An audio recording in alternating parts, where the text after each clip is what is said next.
Going beyond the headlines, it's an act of contrition local tribes waited for more than a decade. Today, the U.S. government agreed to put back a sacred burial site in Clackamas County, which they bulldozed in 2008.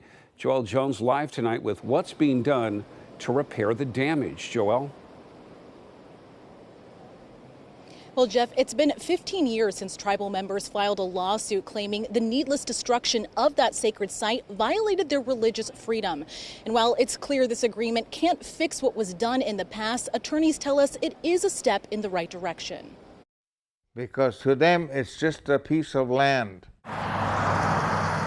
So this case began with a tragedy, with the needless destruction of a small Native American sacred site on the way up to Mount Hood. A legal victory 15 years in the making as the U.S. government works to repair the irreplaceable. Today, the U.S. Department of Transportation agreed to rebuild a sacred site in Clackamas County with cultural and religious ties to local tribes since time immemorial. The effort comes after tribal leaders with the Confederated Tribes and Bands of the Yakama Nation and the Confederated Tribes of Grand Ronde sued the government for bulldozing the burial site back in 2008 to widen U.S. Highway 26. Finally, when the case reached the U.S. Supreme Court, with the bright lights of the Supreme Court shining on this case, the government came back to the negotiating table and ultimately decided to do the right thing. Per the landmark settlement agreement, the federal government promises to replant native trees and fund the reconstruction of a sacred stone altar destroyed by the project. The government also agrees to restore access to the site for ceremonies and recognizes its historic use by Native Americans. Unfortunately,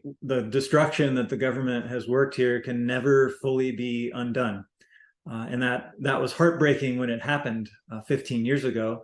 But what the plaintiffs, what the tribal members are asking for here is, let's try as far as possible to restore it, to try to make it right. Vice President and Senior Counsel of the Beckett Fund for Religious Liberty says, while the damage can't be undone, the agreement is a step in the right direction, as tribal leaders have been fighting for their rights to the land and the restoration of the site for years, as shown in this 2015 video. And we've always taken care of this land, all taken care of our burial sites, because that is what we were charged with through our Creator, to take care of them, to make sure that they weren't disturbed. They shouldn't be disturbed, but yet they're doing it without any regard. And while not all on the front lines would live to see the fruits of their labor, tribal leaders today shared in celebration of the victory, with Chairwoman Cheryl Kennedy of the Confederated Tribes of Grand Ronde stating in part that sacred sites like these are irreplaceable to tribal people, and their preservation and protection is something that we should all care about. We'd like to congratulate all the individuals who came together to take on this challenge, and we are excited to see the site restored. We as a society, as a government, as a legal system,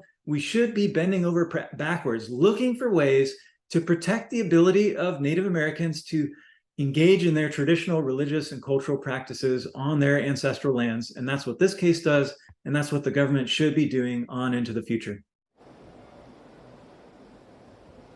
Now, we're told the restoration of that sacred site is set to be completed by spring of 2024. Reporting live in Portland, I'm Joel Jones, KOIN 6 News. Yeah, and that's a story that just made national news. Joel, thank you. Let's talk.